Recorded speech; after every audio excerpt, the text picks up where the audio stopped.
Hello, and welcome to another episode of Fire 5 at Phoenix. So if you haven't ever joined an episode of this before, it's a very simple concept. 5 unseen questions, which my guest will be asking me today. So you'll be joining us for a great conversation. We'll cover some pretty serious topics, but in a fairly easygoing and light-hearted way. And my guest today is Sarah Robins-Hobden. Good morning. Thank you. Thank you for joining us. So before we get into the questions, do you want to introduce yourself? Tell us a little bit about you. Okay, I'm a coaching psychologist and a researcher developer, and I work with researchers in various different places. So they might be at universities, they might be at research institutes, they might be in industry, and many of them are practitioners as well. So they're part academics, part practitioners, and we call them pracademics. So my work is around performance coaching, enhancing skills, all that kind of stuff. Amazing. Pracademics. I've not heard that before.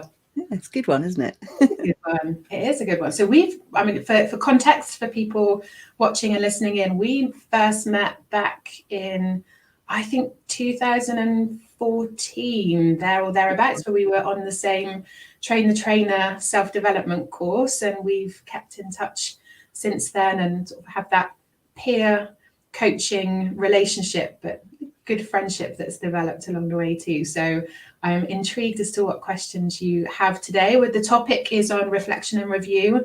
This is being recorded in December, so it's a good time. Lots of people reflecting and reviewing the year. So I'm intrigued as to what questions you've got today. I am ready when you are. Okay, thank you, Zoe. Shall I just dive straight in then? I thought I'd give you the easy ones first. So I thought I'd ask you, what kind of reflections and reviews do you do? And I'm cheeky, I've added a second part to this. So what do you do? What's the purpose? And the second part is, how have they evolved over time for you? Good questions. So, okay, first part of the question, what do I do and what's the purpose? And I think actually it's the purpose that's evolved over time as well. So I think when I first started, actually, I remember my very first, certainly business reflections. I was on a train somewhere. Can't remember where I was going. It's probably not relevant, but I was on the train going somewhere, and it was the first sort of 6 months, between 6 and 12 months of being in the business.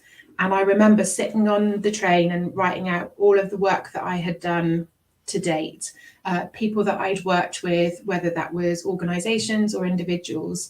And I started listing out all of the things that I really enjoyed most about working with all of them. And then looked at what lessons that I had learned along the way with each of those clients. And then that was helping me to just shape what did I want more of.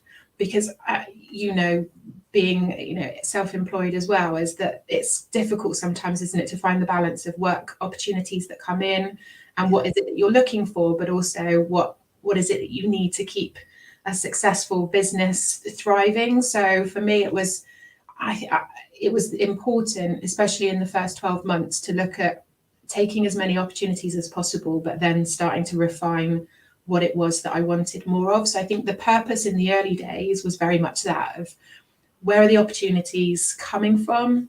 What do they look like? What do I enjoy most about them? But then importantly, the learning to make sure that any mistakes or lessons learned along the way weren't repeated in that next 12 months. I think now, sort of 5 years on, very similar process. I look back across the year. So capture each month, I look at who, numbers that I've worked with, the volume, where the work's come from, what the different sort of work streams are. And again, look to see that balance of where's the volume of work, but also the profit or purpose, passion that's in behind that. And then look to see where I can increase those connections to increase that type of work. But also look at the feedback from individuals that I've worked with as well. So I'm very fortunate that a lot of the people that I work with are very open and honest in their feedback, which is really helpful. So it means that I can keep things evolving as well. So with the group programs, of making sure that they're still fit for purpose for the people that are still working with me. So it's definitely changed. So I think the purpose has probably shaped the how, the method maybe. What do you do? Because I know we're in similar lines of work, but we do have different types of clientele, if you like. But how do you reflect and review your year? And in a similar way to you, also, I think that our purpose of doing the review changes when our purpose of the work we do also changes. And sometimes there can be a misalignment. So I'll suddenly notice I'm reviewing what I've done over the last few months, and I'll think that kind of wasn't the direction I thought I was headed in, or that I wanted. And the review is useful for me to ask that question of myself, of what do I want from the next stage? Mm-hmm. Does that same thing happen for you? Yeah, so I think it's interesting, and I know we quite often have conversations, don't we, at the beginning of the year of the direction that we want to head in and what we want the year to look like. And opportunities come your way, don't you, that are unexpected, and sometimes that can create an opportunity almost to go off course. And then it's weighing up then, isn't it? Okay, this is the direction that I set, this is where I want to go. Is this a detour that's going to bring me back round and still in the direction that I want to head? Or actually, do I need to sit and reflect on the direction that I'm going in? And maybe there is an opportunity to change that. But I think then it's a more conscious decision rather than just going with the flow of what comes up, and more purposeful, I guess, more intentional decision making around those opportunities. And it's difficult, isn't it? I get so excited by things that pop up, and then it's like, oh, but if I do that, then I can't do that, and which one's more important? And yeah, it's a tough decision to make sometimes. But I think with a direction and knowing where you're heading, it makes it easier to answer those questions. It does. I think it also means that if you have that point of review, you have the opportunity to give yourself permission to go off course. Yes. If you're like, oh, actually, I really enjoyed doing that and it wasn't in the plan, but I do kind of want more, you get to go back and edit the plan. Yeah, definitely. And I think certainly that's what I see with people that I work with. I suspect you might see something similar. It'd be good to hear from your perspective as well. But I think sometimes people get very stuck on a decision that they've made or a goal that they've set. And it's that buy-in of, well, I've got this far, so I need to push it over the line, or I've worked this hard, or I've invested this much effort and energy into it that I now need to make sure that I get it over the line, rather than that stop reflection of, actually, is this still important to me? Is this where I want to invest my time? Is this where I want to put my energy? And maybe making a different decision. And I think that's quite often where people feel stuck, they feel frustrated. And it's a level of overwhelm in there as well, isn't there? Because they're putting effort and energy into something that it's not connecting the dots for them anymore. It's difficult. I mean, often that happens with my clients as well. It's called the sunk cost fallacy, isn't it? Where it's like you buy a car and it costs you 50 quid, but then you spend £100 getting new tires and another couple of hundred, doing it all. And you're like, but I've already invested so much in this. Yeah. And that opportunity for review gives us a chance to ask those really difficult questions like, do I still want this? And if I still want this, do I still want it to look like that? Could it be different? Why am I holding myself to this promise that I made so long ago when the underlying purpose has changed? And also, we change as people, we develop. So not only our purpose, but holding ourselves to an old promise sometimes doesn't make sense. So true. And you think sometimes people, especially with working towards personal goals, you change and you develop as you get more close to that success, what success looks like. So sometimes what the original goal that you've set, you could push that a little bit further. You can make it a little bit bigger because you've worked really hard and you're changing and developing as time goes. And sometimes it's the opposite. Sometimes it's actually, this is more challenging than I thought, or I have less time and energy to invest than I thought I had, and so I need to adjust that. I think sometimes that stickability can be an uncomfortable place to be, or that negative place to be, because you're sticking to something that is no longer fit for purpose. Yeah, I came across a quote the other day that said the most important aspect of a warrior's training is learning to know when to retreat. And I think that that's quite applicable in these situations, knowing when to step back and say that goal is no longer serving me. Yeah. And I find on a personal level, my attributes of drive and determination, that's when they can become the negative, because I'm determined to do this. I'm going to get it over the line because I said I was going to do it. That very positive statement of, if I say I'm going to do something, I'm going to do it. And then sometimes that becomes the negative because I'm there getting it over the line because I said I would, even though there's huge parts of me that are like, you need to walk away from this now and or change direction. So yeah, it's sometimes that's, for me, is that drive and determination then becomes the more negative attribute of stubbornness to get something over the line, even though I know it's not actually what I want anymore. That's a really Read good into that what you will. Can I ask my second question? Yeah. Because I think this might lead on beautifully from what we've been talking about. And it's, for you, what do you believe are the differences between effective and ineffective review and reflection? Ooh. Got me thinking on that one. Well, that's good. Yeah. The brain is ticking over here. It's an interesting question. And I think the purpose is probably a big part of that. You need to define the purpose of the review to work out how the review needs to be done to then know whether it's effective or ineffective. So I think for me, the ineffective is just not just sitting down and looking at the year and going, oh, that was kind of nice. Thinking, yeah, let's do a little bit more of that next year. I think it needs to be a very purposeful, intentional review. That for me is probably the effective of what's the outcome that you want of the review, what are you trying to learn, what information are you looking for, what confirmation are you looking for, maybe what challenge are you looking for? Because I think we see what we look for, don't we? So I think you need to be very intentional about what information you are trying to gather, that then you then know whether that's effective. I think lack of planning, lack of definition maybe would make it ineffective. It's an interesting question. What was your thinking when you wrote the question? Did you have something in mind? Well, it happens for myself and also for some of my clients, and probably for yours as well, that sometimes you do a review and you're like, that's great, I'm now going to ABC. Mm-hmm. And sometimes you do a review and you tuck it away in the folder and you put it away and you never look at it again. And in a way, that's dead time. But what happened to make that less effective?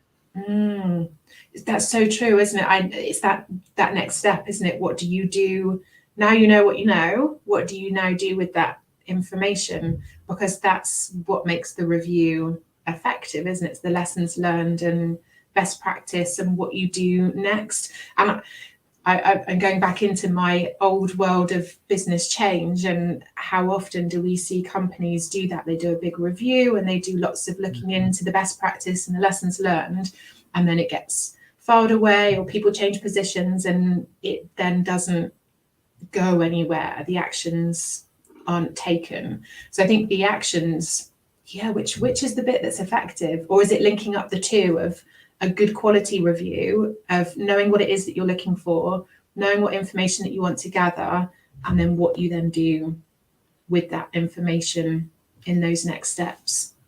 So part of it is looking back historically, establishing the learning, noticing the development, figuring out what happened when things didn't go great. The second part of it is how you take that into the future. Because if you don't do that bit, is it a review? Yeah. Or is it just a reflection? Yeah. Ooh, is that different? Oh, do I need to edit my question list, or should I just let it go? And it's interesting because at the end of the workshops that I do, whether it's with organizations or individuals, I put the last screen up is always a light bulb and a foot. And I ask people for their light bulb moment and a next step.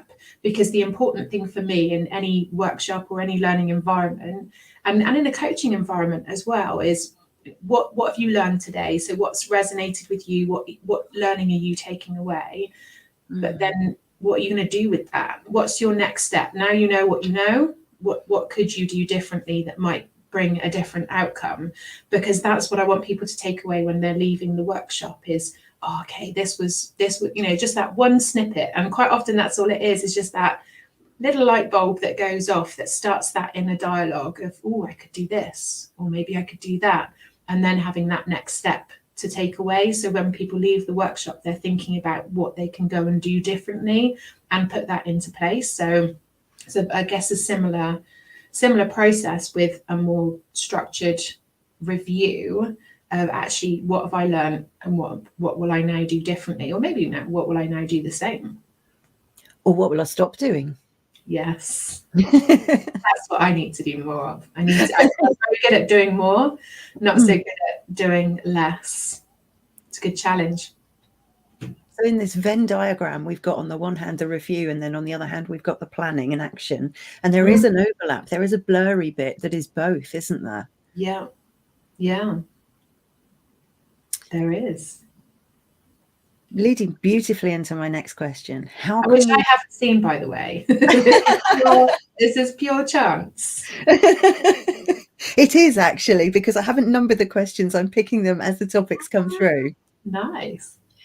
So I'm wondering how we can really help clients who may get, and I talk from personal experience here as well, stuck in the review phase or in the planning and not moving towards action, because it's comfortable to look at what's happened and to decide what you might do next. And sometimes it can be really uncomfortable actually doing the things. How do we help with that transition? It's such an interesting question, because the challenge for me is the opposite. Is it? I jump straight into, right, let's do the do and not think about it, which for anybody that knows me knows that that's quite a common trait for me, is that I just jump in with 2 feet and then think about it and work it out as I go. So reflection and review time has been the challenge for me, and setting time aside to do that and recognizing the value of doing that. So but I do see the opposite, especially with people that I work with. I do see the opposite, in that lots of planning, lots of spending time thinking about things. It's almost a procrastination tool, isn't it? Of, well, if I just keep thinking and I keep writing lists and I keep writing plans, but not actually getting the thing done. Somebody called it procrastinating. One where you do lots and lots of different courses because you're still learning how to do it and you're not quite ready to do the thing yet. So you keep investing more time in learning how to do it. Whereas actually, from my point of view, my learning and my best learning is the doing. In the doing. I think is why I jump straight in, because I think I worry more the more I think about it. So if I jump straight into it, I can learn as I go and I can work it out as I go. But actually, I know that that's kind of not how successful businesses work, that you do need to reflect and review and spend that time looking at data and looking at the information. So it's fine for me, it's finding the balance. But I find that even when I'm in the review process, my mind is running off with, you could do that differently. And then I have to be really careful that that doesn't become the shiny thing, and that I don't get diverted into those actions that are starting to come out of the review process, that I have to make a list and think that I need to come back to that later and finish what I'm doing. So it's the opposite for me. So I think that sometimes helps those conversations, because I have that different perspective of asking different questions to help people think about it in a different way. But I also then learn from the answers that people are giving, because it is a different perspective. So it's always interesting that whilst other people are working it through, because they're coming at it from the opposite side of the table, it gives me ideas of how I might be able to do something, because it's almost that very strange thing that I would like some of their problem. I feel the same way. I'm listening to you talk now and I'm thinking, to have the courage to just go, who cares if this will work or not? Let's just try it and dive in. I need to feel ultra ready before I move to action. But listening to you, it sounds like you assess the risk slightly differently. And so your readiness is greater. Would you guess that that's what we're at? I think assess the risk is quite a loose term for me. I tend to be, or half the time I'm already 1 foot in before I think, I probably should have thought about this a little bit more. But yeah, it's strange, isn't it? I wonder whether that's part of that is police background, of the environment that I learned to work in, where you don't have the time to really think about things. You don't have time to gather information, and sometimes the information isn't there to gather to be able to make the decision. So you get to be very comfortable with making quick decisions with very little information, and risk assessing, gathering information and making different decisions as you go. So I strongly suspect that that is just how I learned to work, because that was my working environment.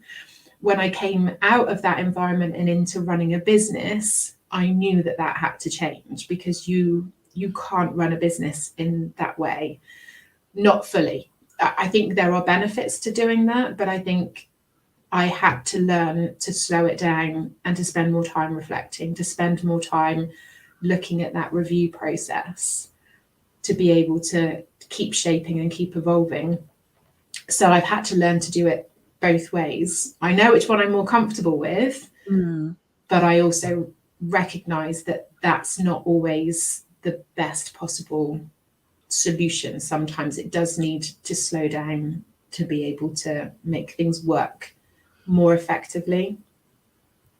This is so weird. It's like a mirror image of my own experiences, because I feel, because I was trained as a scientist and as a researcher, that I need to be absolutely sure I have all the, you're saying you don't, sometimes there isn't, you can't get all the information, you can just act, you can go for it. Whereas inside I am cringing away from that idea terribly. And I'm thinking, no, we must have all the information and the data before we can make a choice as to right action, and before we even share it. So it's almost as if we're both at extremes. You've learned to move this way, but you're comfortable here, but you've still adapted and you've developed those skills. And I've had to learn to do the same, to sometimes leap and build the wings on the way down, you know, when appropriate, and sometimes crash land. That too happens, doesn't it? But I still retreat to my comfort zone frequently. Do you? Try to. Try to. I think it's interesting, isn't it? And I think this is why, you know, and for people listening into this conversation, this is very typical, isn't it, of conversations that we have when we have our check-ins.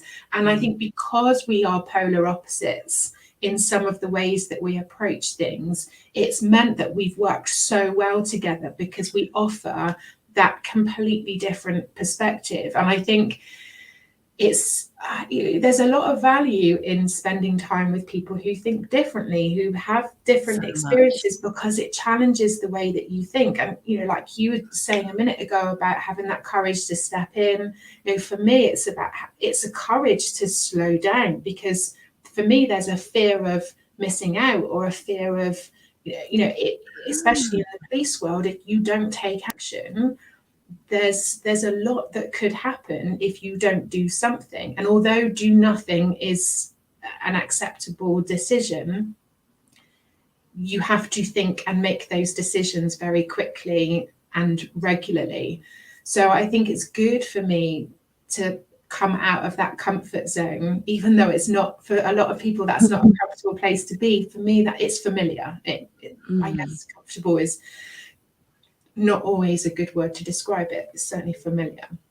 But just because it's familiar doesn't mean that it's the best way forward in all of those situations. So, yeah, maybe preferred is better than comfort zone to define that. Yeah, it's also knowing what you know, isn't it? And when you work in a world where there were different departments that I worked in the police, and certainly in the later part of my career there, I worked in departments that were a lot slower pace. So I had to learn to slow things down and wait for information to come through and make those decisions. And that was, I would say that 12-month period of moving from one department to another was my steepest learning curve in the 20 years that I was there, because it was such a different way of working. You know, I'd be like, almost like, can we just make a decision? Like, we need to be doing something. And they were like, Zoe, we don't need to be doing anything right now. We need to make sure that we gather the information and we make the right decision the first time, because we don't get a second decision in this environment. And that was just, that blew my mind, because I'd come from a department where you made a decision based on one line of information, and then you made different decisions as more information came through, and it was a fast-paced environment. So it completely flipped the switch for me. It was such a steep learning curve, but I think what that has enabled me to do, coming out of that workplace environment into running a business, is it gave me the tools to be able to do both and recognize the benefits of both. I just have to remind myself that there are two ways of doing it. As I'm like halfway through it, and I think, this could probably do with a slower pace approach. But there we go. I'd like to ask my next question. Mm. And this one is, when things haven't gone to plan. So say you're doing your review and things haven't gone to plan. And I'm not going to use the F word, failure, here, because there's too much, I think, propensity for us to judge things as good, bad, success, failure. And there's lots of things in between. And sometimes when you don't get what you want, what you get is a brilliant experience. Yeah. So when things don't go according to plan, how do you measure success in a review or a reflective situation so that it's different to the intended success that you had, so that you're still actually getting something out of that? That reframe is really important, isn't it? That to be able to take that step back and look at what was a success within it, even if the outcome was different. So I think for me, and it's a similar approach to one that I work through with people that I work with as well, is finding the small wins. So what did work really well? And sometimes that is how you responded to things, or it's not necessarily a measurable outcome. Sometimes it's how things felt, or how you responded or reacted to something in a different way to how you might have done before. And I think also looking at it's those words that came up in that first question, the purpose and the intention, because sometimes the purpose is still met, it's just met in a different way. You've still achieved an outcome that fulfills the purpose. It just wasn't what you had anticipated it to look like. So I think there's lots of different questions to ask in different ways to measure that. But I think also that the important question for me is often about the learning, because even if you have achieved what you meant to achieve in the way that you meant to achieve it, there's also still learnings within that as well. And I think we can be very quick to go, oh, did that, tick the box, and move on, and not necessarily spend time looking at what did you do that made that successful? What did you do differently that helped you to achieve that in exactly the way that you wanted to achieve it? So I think we're very quick, aren't we, to spend time chewing things over that when they haven't gone well, or they haven't gone as planned. We don't always spend that same time when things have gone well, because that's where we mirror our own excellence. That's where we can say, that's what I did really well there. That's what I can do again in the future, and being able to consciously put those tools in the toolbox for the next time. I think that the learning question for me is the most important one, rather than asking the question, what didn't go so well, asking the question, what have I learned here? Because that's for me, it's a more positive reframe. It's asking the same question. It's asking the same answer, different question, asking for the same information, but in a more solution-focused, positive-focused way. How do you do it? I'm intrigued.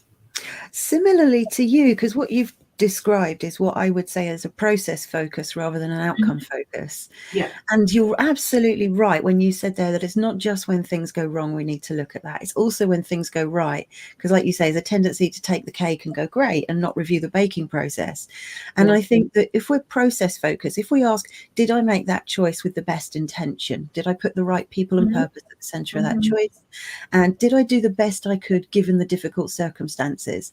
Those questions for me help me tap into a bit more of what you were saying about the process. How you said, how do I respond? How did I act? How did I behave? What did I do that made those things happen? I find the question, what did I learn from this, quite difficult, just for me personally, because I always think that learning must come as a result of failure.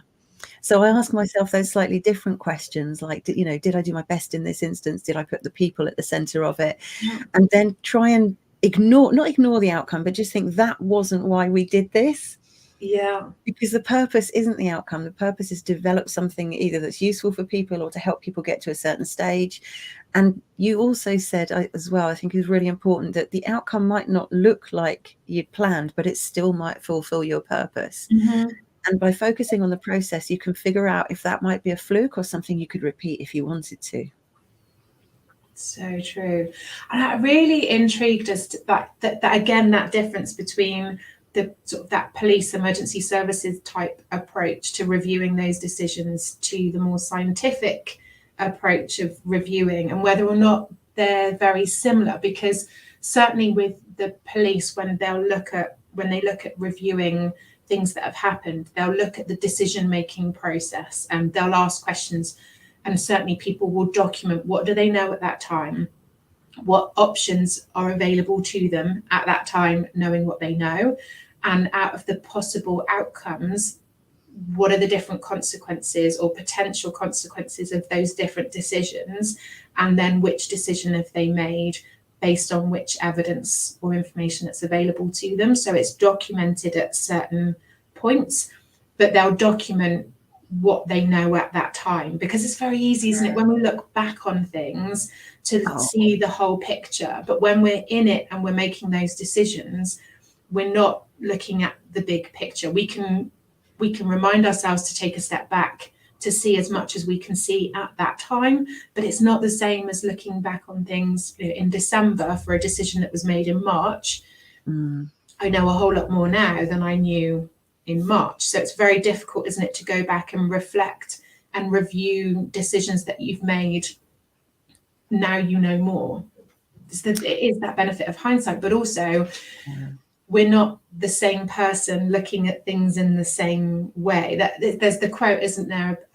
I need to remember exactly word for word what this quote is, but it's a quote along the lines of, the same man doesn't step into the same river twice, because the man changes or the river changes. And that's really important to remember. And sometimes I will remind myself of that. Actually, I can look at this now, but I've also experienced another 9 months of working in business. I've learned more, I know more.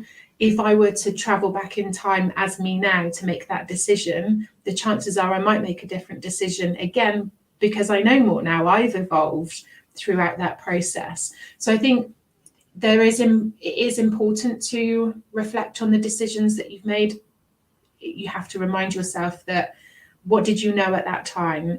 And it is that check-in. Did you make a better decision knowing what you knew at that time with the best of intentions? Because sometimes, and as anyone that's ever worked with me knows, one of the most common things that I talk about is things are done with best of intentions that have unintended consequences. And it's what you then do when those consequences happen that then makes the next decision and the next decision and the next decision. And it's how you respond to that is just as important as that initial decision. But so easy, isn't it, so much easier to look at the big picture and give yourself a hard time for something that when you know more now. It's that reminder sometimes of more now, and you know more as an individual. You've evolved, you have more information available to you now, you've got more tools and more resources to be able to look at that in a different way. But it's taking the learning of where you are now and not just the learning of where you were then. That's the difference for me, I think. It requires, I think, an element of compassion and empathy with your past self, because like you say, you can't see the label when you're sitting inside the jar. And when I work with clients, and I know that you do too, there's the why question can be really unhelpful. So you say to somebody, why did you do that? Why did you make that choice? Firstly, we raise their defenses, don't we? I get defensive when I get asked why. And the second thing that happens is we look at it from where we are now, not from where we were then. And in a review, more helpful questions go along the lines of, how did you arrive at that choice? Or, talk yourself through the thinking that got you to make that decision. Because you're right, you need to be able to look at it from where you were, with the wisdom of where you are now, but not the judgment of where you are now. And I think that's important. Yeah. Look at it with the wisdom, but without the judgment. Love that. Make notes, people. She says, writing it down. So that's so important, because we're so good, aren't we, at almost telling ourselves off, or going into that negative space of, you should have made a different decision, you should have known better, you should have done better.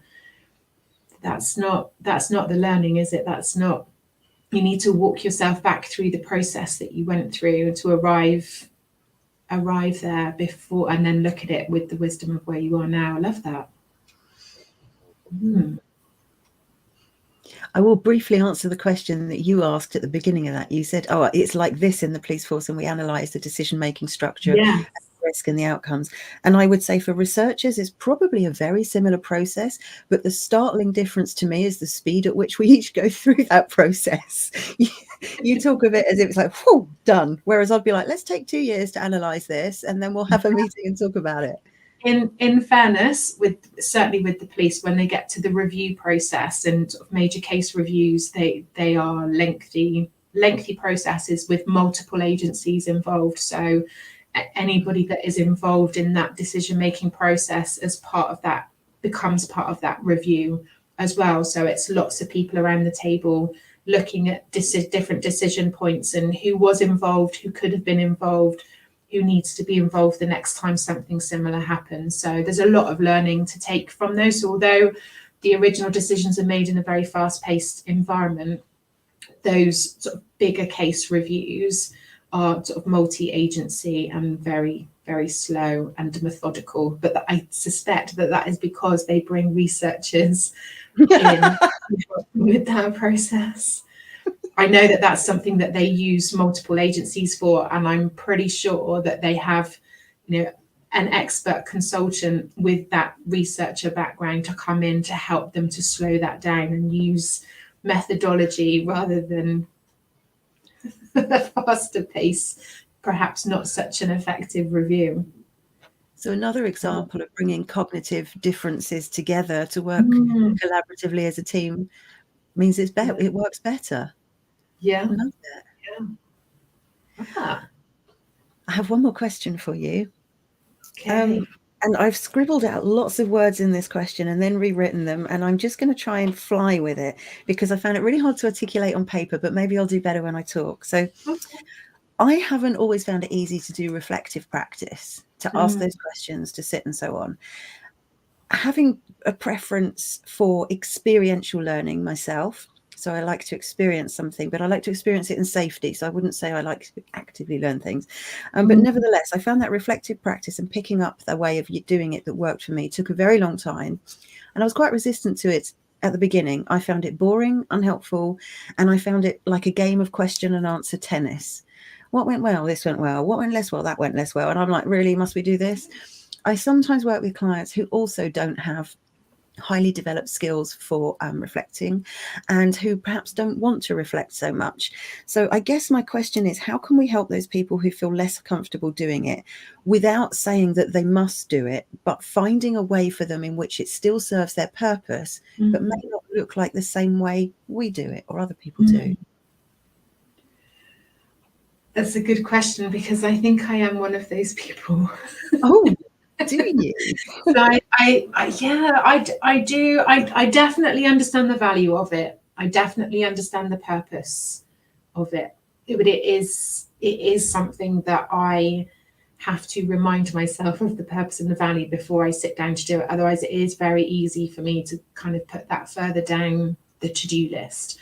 And jump into the ideas that I've already got without really thinking about why these ideas are an improvement on the last ideas and will give me the outcome that I'm looking for. So I internally smiling away as you said it, because I think I am people.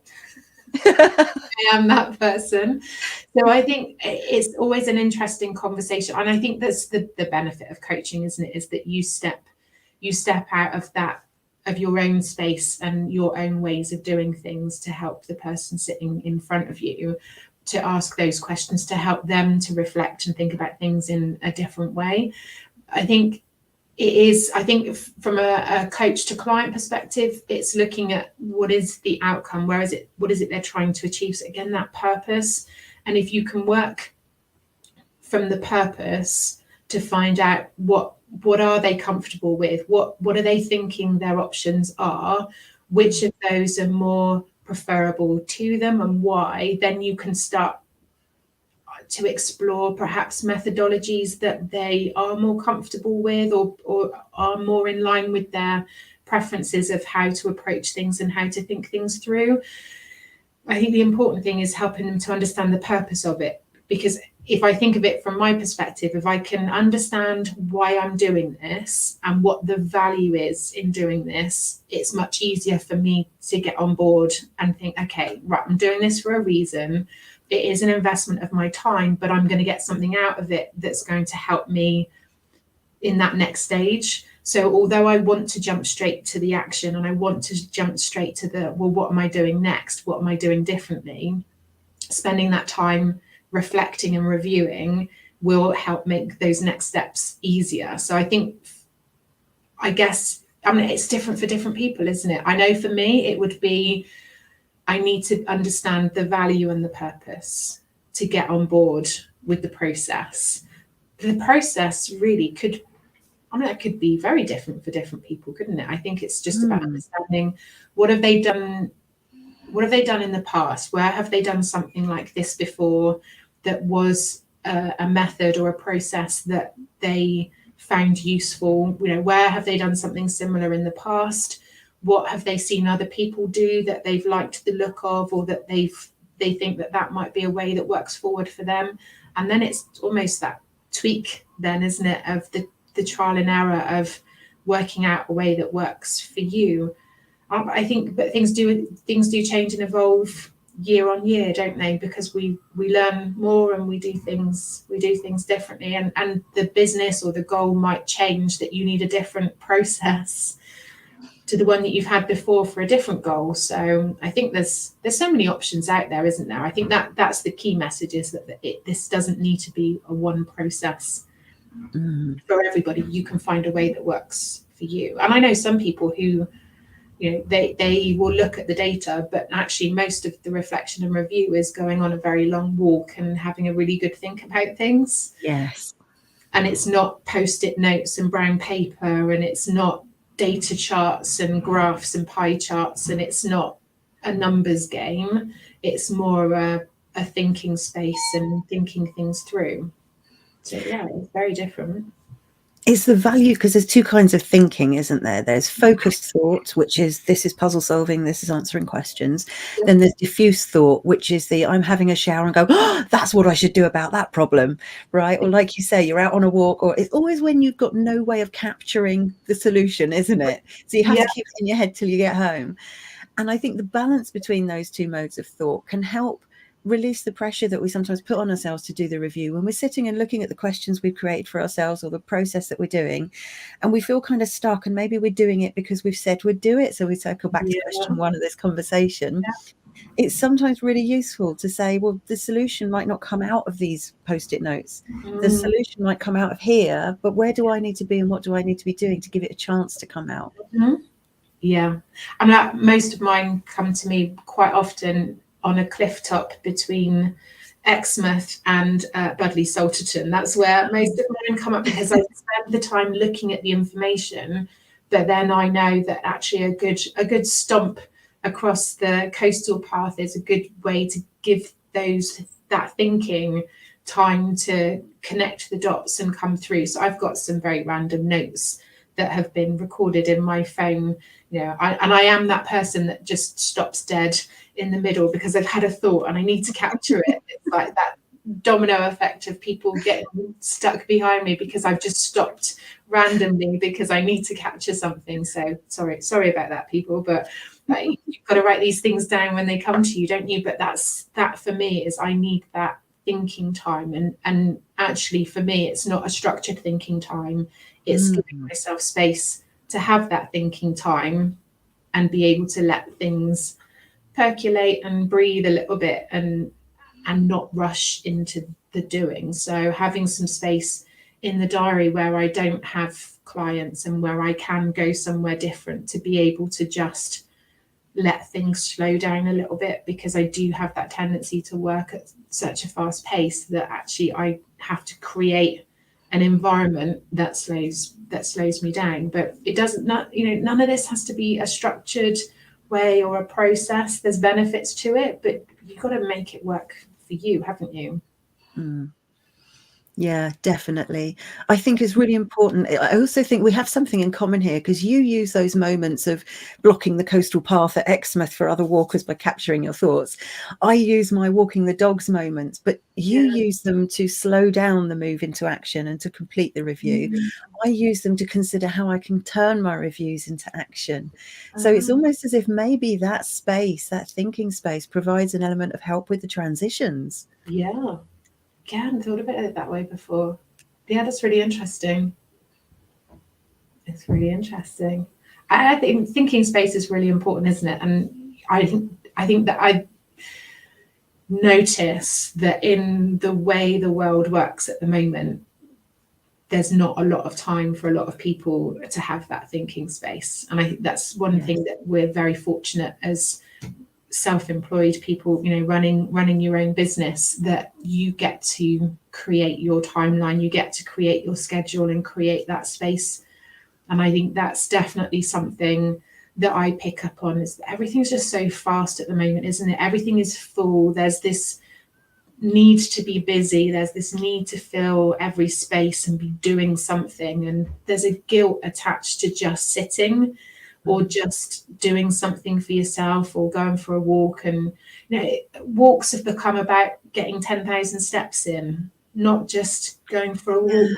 It's a nice thing to do. Everything's, I don't know, it just feels at the moment that everybody could do with a little bit of slowing down, even if the slowing down is to speed up, or if the slowing down is needed to just catch that moment. But yeah, I certainly, that's something that I've benefited from this year, is creating that space to have that thinking time and balance out the speed of everything else to be able to do that. But it sounds like you create that space with a different purpose, but there's still the same amount of value within that. Definitely. And I think you said, as self-employed people, we're privileged to be able to create those spaces. That doesn't mean we always do, because there's a sense of drive when you're the only person, you know, turning the crank, to think, well, if I stop turning the crank, nobody else is going to do it, so I've got to keep it going. Yeah. And you're so right. Well, my friend used to say, we're human beings, not human doings. Yeah. And stopping to just be, you said, gave the example of the walk. Oh, my goal is 10,000 steps. Or some people are like, you know, I've got to get around the block with the dogs. How about you just put your boots on, step out the front door and see where you go? Yeah. There's some people, they're really like, but I need to, where's my goal directed action? I need those calm bits. Yeah. So when I did my NLP course, I can't remember if it was the practitioners or masters, but one of the things that we did was I'd completely forgotten that we did this until you just mentioned stepping outside the door and seeing where you go. We worked in pairs, and we left the building of where we were doing the training course, and we had to walk behind the person that we were paired with, and we had to mirror their step, mirror their arm swing, mirror their pace, mirror their direction, and mirror where we thought their breathing was, and almost step into the other person to create that experience of doing things differently and stepping into how somebody else might do it. And it was such an interest. You think, when you hear how that's explained, you think, well, you're just walking at it's no different to when you go for a walk with somebody who has a slightly different footstep or different pace. But when you're walking behind somebody and you're mirroring their arm swings and the step and the way their feet land, it's a very present exercise of, you just shut everything else in the world out around you, because you're focused on, where are their shoulders, how's their head tilted, you know, are their arms swinging in the same rhythm as their feet, how are their feet landing on the pavement. And I just think we get very repetitive, don't we? The things that we do, the way that we walk, the path that we take, whether we go left, whether we go right, and actually just taking a different route and going in a different direction, even if you do the same loop but back to front, or, you know, anti-clockwise, you see things differently. You see things differently on your walk. Your view is different, which means your thoughts potentially might be different, and the experience might be different. I feel I've gone off on a tangent slightly, but I think just that memory of following somebody else who walked completely different to how I did, and a much slower pace, which I think is why what you said really resonated with me, because I remember having to walk really slowly behind this person who just ambled, and I was like, actually, this is quite nice. Just quite nice to just stroll. And she was looking around. I was thinking, I don't look around. Like I'm seeing these things that I don't see. It was a very interesting experience. I guess the takeaway here is to, go left instead of right, look up instead of down, and just try something that's different to how you might normally or naturally do things, because there's a value in doing things differently. There's a huge value, because if everything becomes automatic, like the route we take around the block or whatever, then the same is true of our thoughts. And as you've quite rightly said, if you allow yourself to discover where your feet are taking you rather than doing that route, you're allowing your thoughts to emerge as they are rather than planning what to think. Yeah. Very valuable. Although I did that on the coastal path last time and ended up going around in a very big circle. It was nice. I was still walking, still taking in a different view, and I got to see the trees from both sides, because I saw them when I went clockwise and I saw them when I went back again in the other direction. There's no value. It was a nice thing to do. So interesting. So what I love about these is that, firstly, because I don't know what questions are coming, it's quite nice to think about things in a different way. But I also love the fact that the guests quite often have such a different way of thinking and a different perspective. So I always come out of these, they're almost a reflection and review process in their own right, because I'm thinking about how I might go away and do things differently based on somebody else's perspective. So thank you. Great questions. Thank you, because I've learned a lot as well. And I same thing. I'm processing. I've got stuff to write down after we're done. Did we answer all 5? Because I wasn't. We did. Oh, fantastic.